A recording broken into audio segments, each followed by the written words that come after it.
नमस्कार साथियों, आप सभी का एक बार फिर से स्वागत है मेरे YouTube चैनल प्रेम की बात आपके साथ में। आज हम बात करने वाले हैं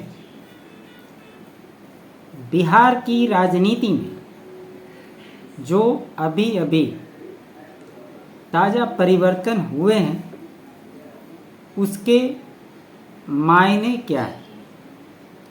आपको याद होगा कि नीतीश कुमार ने कल ही दिल्ली में अपनी राष्ट्रीय कार्यकारिणी की बैठक की। उसमें बहुत सारे फैसले हुए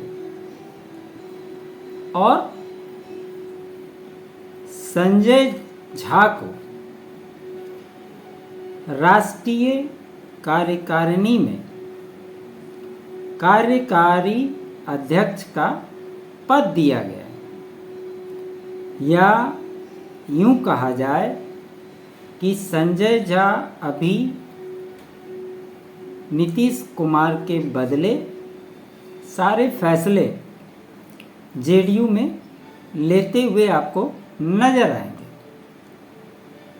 और ये अभी से कम 2025 विधानसभा के चुनाव तक तो आपको जरूर दिखाई देंगे।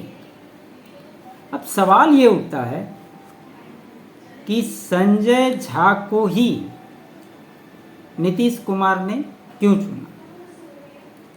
इसी को समझने और समझाने की कोशिश इस विश्लेषण में मैं करने जा रहा हूं। जब पिछली राष्ट्रीय कार्यकारिणी की बैठक हुई थी और सरकार थी राजद और महागठबंधन के साथ में, और यही 29 तारीख को जनवरी में नीतीश कुमार ने बैठक किया था। और उससे पहले भी हमने बताया था कि ललन सिंह की छुट्टी होनी तय है और नीतीश कुमार वापस से भाजपा की ओर जाने वाले, और उसका नतीजा भी आप सभी ने देखा होगा। उसी पैटर्न के तहत लोकसभा का चुनाव लड़ा गया भाजपा के साथ में। उसमें भी कई सारी बातें हुई। कई लोगों ने बोला कि नीतीश कुमार भाजपा के लिए एसेट नहीं, लायबिलिटी है। और चुनाव परिणाम जिस प्रकार से आए, एनडीए ने जिस प्रकार से यहाँ पर परफॉर्मेंस किया पूरे देश के तुलना में, वो बहुत ही सराहनीय रहा। सराहनीय मैं इसलिए कह रहा हूँ कि पड़ोस में उत्तर प्रदेश में जिस प्रकार से भाजपा को मुंह की खानी पड़ी, वही सबसे बड़ा कारण बना कि भाजपा 272 सीटें भी नहीं पा सकी, 240 पर आकर रुक गई। इसकी भी चर्चा हमने की है। लेकिन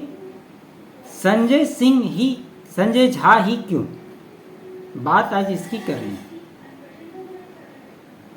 देखिए, संजय झा के बारे में एक बात जान लीजिए कि संजय झा ने और संजय झा के अंदर माना यह जाता है कि वे एक कुशल संगठनकर्ता हैं, और उनके बारे में ये भी कहा जाता है कि वो उनके रिश्ते भाजपा से बहुत ही नज़दीकी रिश्ते रहे हैं और हैं भी। इसका प्रमाण हमने देखा है।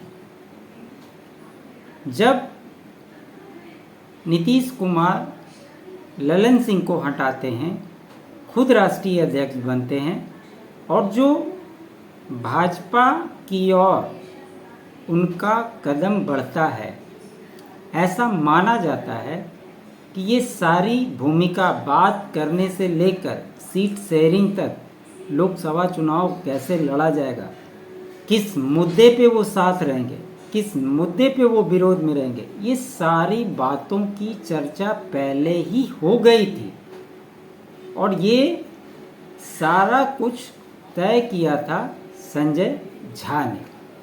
और यही कारण है कि जब संजय झा को राज्यसभा भेजा जाता है और जब केंद्र में एनडीए की सरकार इस बार बनी है तो संजय झा को मंत्री नहीं बनाया जाता है।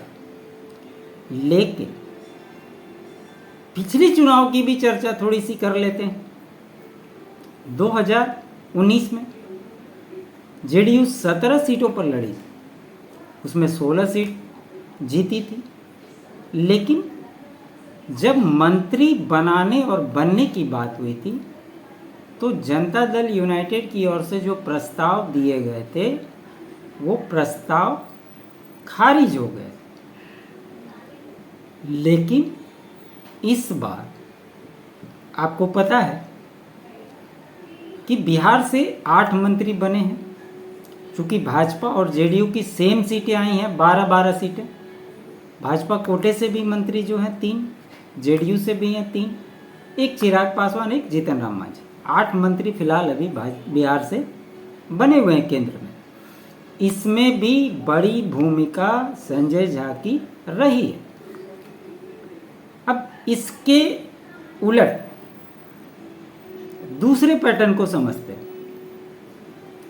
नीतीश कुमार की पार्टी जेडीयू ये शुरू से लवकुश की पार्टी रही है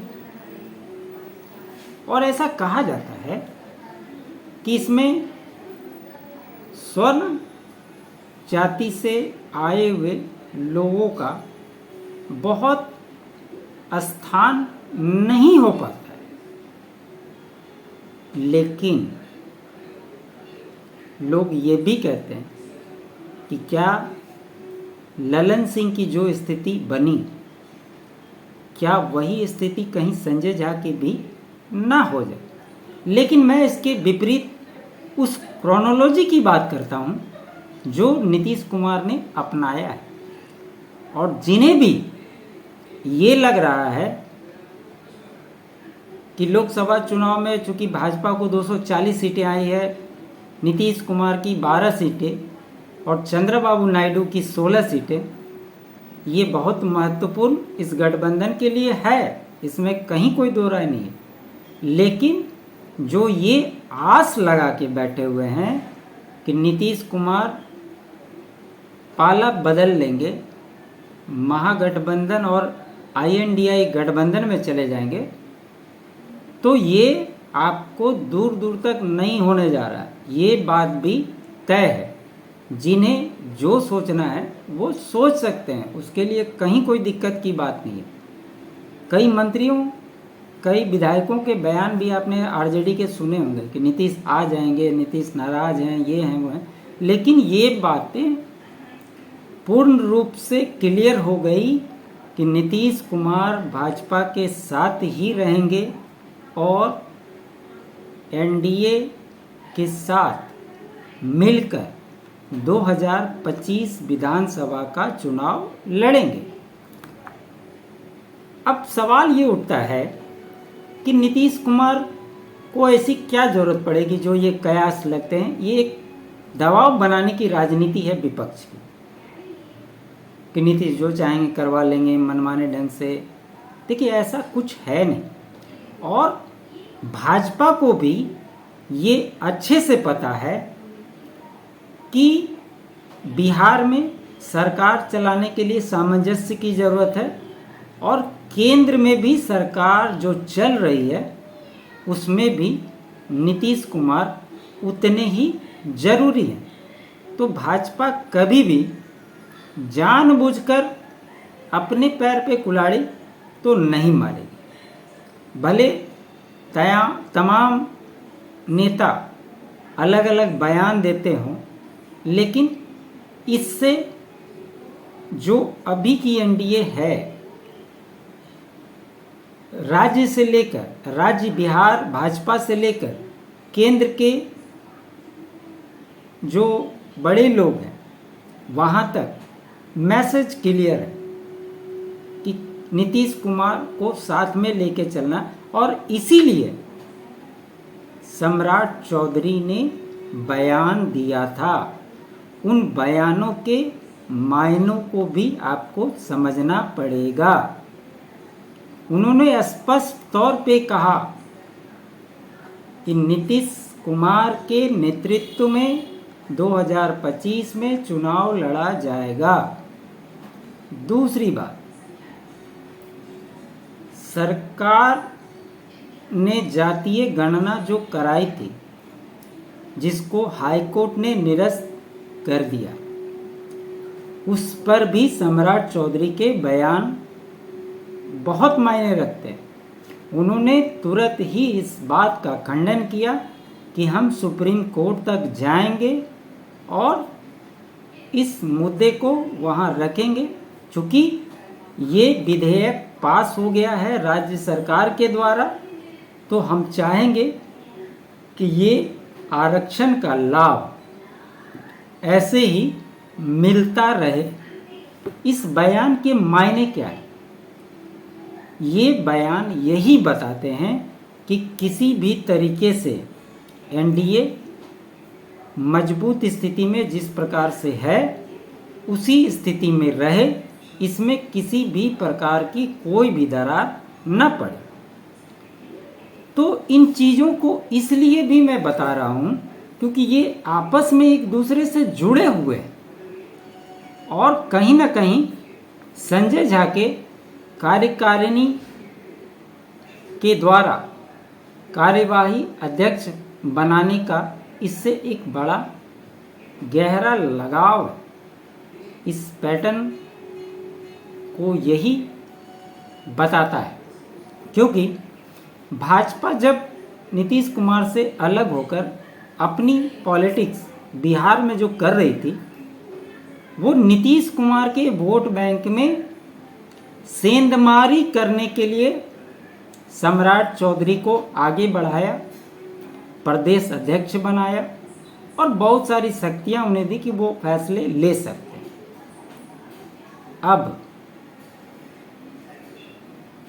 संजय झा को बनाया गया। संजय झा स्वर्ण समाज से आते हैं, ब्राह्मण समाज से आते हैं, उनकी ट्यूनिंग भी भाजपा से अच्छी है, तो उनको बनाने का एक क्लियर मैसेज देने का प्रयास है कि आपने हमारे समाज को छूने की कोशिश की, उसे तोड़ने का एक प्रयास किया, तो हम भी आपके ही समाज जो आपके कोर वोटर हैं उन्हें अपनी पार्टी का अध्यक्ष बनाकर हम भी आपके समाज में सेंधमारी करेंगे। और ऐसा नहीं है कि संजय झा का कद खास करके मिथिलांचल क्षेत्रों में काफ़ी उनका दबदबा है और इसका फ़ायदा नीतीश को ना मिले ऐसा भी नहीं हो सकता। तो आप ये मान के चलिए कि उनका मंत्री केंद्र में न बनना, बिहार के संगठनकर्ता के तौर पे जाने जाते हैं और पार्टी किस प्रकार से 2025 के चुनाव में लड़ेगी, इस पर काम करने के लिए ही संजय झा को चुना गया। तो एक तो इसकी बराबरी करने की उन्होंने कोशिश की है। दूसरा, ये स्पष्ट तौर पर कहा गया है कि जातीय गणना के आधार पर जिसकी जितनी आबादी है उसी के पैटर्न पर जनता दल यूनाइटेड के अंदर उस भागीदारी को समायोजित करने की कोशिश भी की जाएगी। ये आपको बहुत जल्द नज़र भी आने लगेंगे और ख़ास करके चुनाव आते आते तो निश्चित तौर पर नीतीश कुमार के लिए सबसे ज़रूरी इस समय, सरकार तो अभी 2025 तक कहीं कुछ होने वाला नहीं है, चुनाव के बाद नीतीश कुमार की सबसे बड़ी प्राथमिकता ये है कि अपने विधायकों की संख्या अधिक से अधिक बढ़ाई जाए और सत्ता की चाबी हमेशा उनके पास बनी रहे। जिस प्रकार से 2020 में चिराग पासवान के चलते नीतीश कुमार को डैमेज होना पड़ा था, ये नीतीश कुमार और उनकी पार्टी का मानना है, वो चीज़ 2025 में तो देखने को नहीं मिलेगा, क्योंकि चिराग पासवान अब एक बहुत महत्वपूर्ण सहयोगी हैं और इस लोकसभा के चुनाव में उनका स्ट्राइक रेट भी 100% है। तो चिराग पासवान को इग्नोर न जेडीयू कर सकती है और न ही भाजपा करने के लिए सोचेगी। और देखा जाए तो ये एक बहुत अच्छा कॉम्बिनेशन है। भले ही महागठबंधन इस बार एक नैरेटिव के तहत कुछ भी कर लियो, उन्होंने एक अलग कुशवाहा कार्ड फेंका जिसका कि बहुत फायदा उन्हें नहीं मिला, लेकिन आज के एनडीए में जितने भी सहयोगी हैं, भले अंदरूनी कलह की वजह से उपेंद्र कुशवाहा अपनी सीट हार गए, मैं बार बार कह रहा हूँ उपेंद्र कुशवाहा वापस से उन्हें उनका स्थान दिलाया जाएगा। और आप अगर उनके बयानों को भी अगर आप देखेंगे तो वो हमेशा एनडीए को मजबूत करने की बात करते हैं और एकजुट होकर आगे कैसे बढ़ा जाए इसकी ही वकालत उन्होंने भी की है। तो मेरा ये स्पष्ट मानना है कि अभी जो एनडीए के सहयोगी दल हैं, इसमें जो मैंने बात की थी पिछले विश्लेषण में कि अभी जैसे पृथ्वी माली को उन्होंने छोड़ा हुआ था, चंद्रवंशी जी को छोड़ा हुआ था, इन लोगों का भी रोल आप आने वाले 2025 के विधानसभा चुनाव में देखेंगे। छोटे छोटे समीकरण पर भी भाजपा काम करेगी। और सबसे महत्वपूर्ण बात यह है कि इस बार जो नीतीश कुमार ने 12 सीटें जीती हैं, इस 12 सीट में उन्होंने 74 विधानसभा को साधा है, जहां पर जनता दल यू मजबूती से वोट प्रतिशत में आगे होकर उभरी है। तो अगर आप इस पैटर्न को माने, इस क्रोनोलॉजी को समझें, तो अगर नीतीश कुमार इस 12 के कैलकुलेशन के हिसाब से भी अगर 2025 में 74 सीटें जीत लेते तो सोचिए कि नीतीश कुमार का कद कितना बढ़ जाएगा। जब आज 42 और 45 विधायकों के साथ भी वो सत्ता का केंद्र अपने इर्द गिर्द रख सकते हैं, तो अगर उनकी विधायकों की संख्या बढ़ जाएगी तो क्या होगा। तो बहुत क्लियर कॉन्सेप्ट के तहत एक रणनीति बनाकर संजय झा को आगे किया गया है, क्योंकि वो अपनी बात भाजपा से भी अच्छी तरह से मनवा लेते हैं, या यूं कहें कि उनका संबंध भाजपा से बेहतर है और कहीं भी ऊंच नीच की स्थिति में सामंजस्य बैठाना संजय झा के लिए आसान हो। और आप देखेंगे कि इसके फलस्वरूप जो विधानसभा चुनाव होंगे उसमें चाहे वो सीटों का समीकरण हो, चाहे अन्य राज्यों में जो चुनाव लड़ने की बारी होगी। अभी आपने हाल ही में देखा होगा जो सरयू राय निर्दलीय विधायक हैं जमशेदपुर से, वो जनता दल यूनाइटेड में शामिल होने की घोषणा कर दी और जेडीयू ने भी कहा है कि झारखंड में इस बार चुनाव लड़ेगी। चूँकि पीछे भाजपा के साथ सहयोग न मिलने के कारण वो चुनाव नहीं लड़ी थी, और अभी जो परिस्थिति है केंद्र में, मुझे लगता है इसका नेगोशिएशन भी कहीं ना कहीं अन्य प्रदेशों में चुनाव में नीतीश कुमार इसका लाभ जरूर लेंगे।